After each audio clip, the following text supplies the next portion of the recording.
Magbabalat tayo ng dalawang sibuyas. At ang sibuyas, ayon sa pag-aaral, ito ay kung kakain kayo ng mga dalawang sibuyas everyday, ay malayo kayong tubuan ng cancer. Kaya ito na, dahil narinig ko yun sa isang doktor. At hindi siya basta ang doktor. Ayan, maglalagay na ako ng sibuyas. Basta marami daw itong ang sibuyas na anti-cancer siya. So, ayan na. Ihahanda natin ang ating gilingan dahil para maliit na lang siya. Automatic lang yan. Papakita ko sa inyo. Ito na po. Hihilahin lang natin itong nasa taas na to. Ayan ay automatic lang. Hilahin natin ganyan. Ayan. Ayan. Dihila lang po yan. Papakita ko sa inyo. Dihila. Pakita ko sa inyo. Ayan na po. Hihilahin ko lang po ito. Ayan. Ayan. Ayan lang. Ayun, ilang ko lang yan. Ayan. 'Di ba maliliit na siya? Ayun na, maliliit na siya. At ngayon, ilagay ko na rin tong kamatis. Ayan, para isang beses na lang siya. Ayan. Para hindi mo na siya ako kasi yung tao na. Ayan. Ito po. Nakita nyo na? Ayan siya.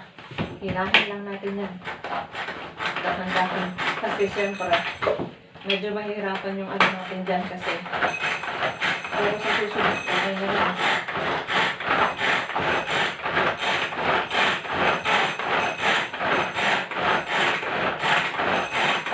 Pag nalaintindihan na natin ito,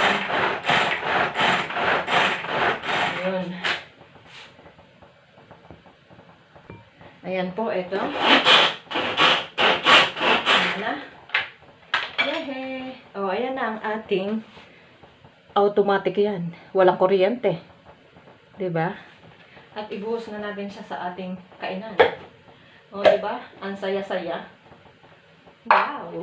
Ayan. Ayan na po ang ating giniling. Kukuhanan na natin ang ating lunch for today.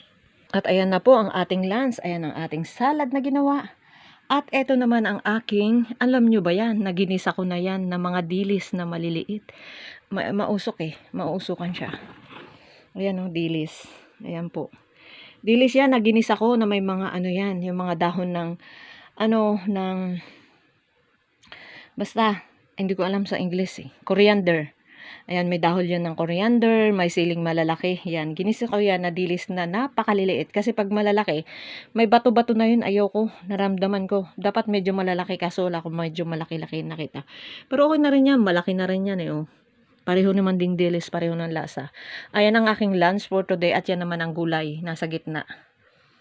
Gulay yan na, kasi ininit ko, kaya na na siya. Overheat na.